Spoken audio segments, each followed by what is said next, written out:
Assalamualaikum warahmatullahi wabarakatuh. Bersama saya di sini sebagai perwakilan dari grup yang beranggotakan saya, Nabila Larasati Kusumaningrum, absen 21, Setika Nadia Putri, absen 5, Kaina Tangyara, absen 17, dan juga Nasifa Karina Hapsari, absen 23. Kali ini izinkan saya untuk mempresentasikan hasil kerjasama kami dalam materi iman kepada kodok dan kodar.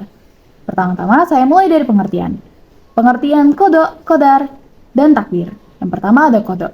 Kodok merupakan ketentuan, kehendak, dan kemauan Allah Subhanahu wa Ta'ala.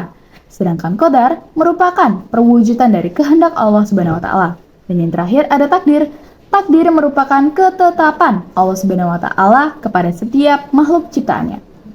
Lanjut ke beriman kepada kodok dan kodar. Di sini saya akan memberikan 3 cara beriman kepada kodok dan kodar. Yang pertama, senantiasa menyadari dan memahami bahwa semua yang terjadi pada diri kita adalah atas izin dari Allah. Yang kedua, bersikap sabar atas segala hal yang terjadi pada diri kita dan selalu berusaha tawakal. Yang terakhir, rajin dan giat dalam berusaha sebab meyakini tak ada usaha yang sia-sia di mata Allah Subhanahu wa Ta'ala. Semua akan mendapatkan balasannya. Lalu di sini saya akan lanjut ke materi takdir.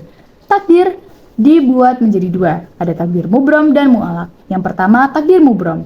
Takdir mubrom adalah ketentuan mutlak dari Allah Subhanahu wa Ta'ala yang pasti berlaku dan manusia tidak diberi peran untuk mewujudkannya. Contoh, jenis kelamin, ajal, kiamat, gaya gravitasi, api memiliki sifat panas, dan lainnya. Yang kedua ada takdir mu'alak. Takdir mu'alak adalah ketika manusia diberi peran untuk berusaha. Hasil akhirnya ditentukan oleh Allah Subhanahu wa Ta'ala. Contohnya kepandaian, kesehatan, dan kemakmuran. Lalu, apa sih manfaat beriman kepada kodar dan kodar? Yang pertama, meningkatkan keimanan. Beriman kepada kodar dan kodar merupakan salah satu rukun iman dalam agama Islam. Memiliki keyakinan kuat terhadap takdir dan ketentuan Allah akan memperkuat iman seseorang dan menjadikannya lebih dekat dengan Allah Subhanahu wa Ta'ala. Yang kedua, ketenangan hati, pikiran, dan hati. Keyakinan dalam kodar dan kodar membantu seseorang menerima segala sesuatu yang terjadi dalam hidupnya sebagai kehendak Allah. Hal ini memberikan ketenangan pikiran dan hati, karena seseorang tidak akan terlalu khawatir atau terlalu sedih menghadapi ujian atau cobaan hidup. Yang terakhir ada rasa syukur dan ridho. Beriman kepada kodar dan kodar membantu seseorang untuk mengembangkan rasa syukur dan ridho terhadap segala kondisi dan kejadian dalam hidupnya, baik suka maupun duka.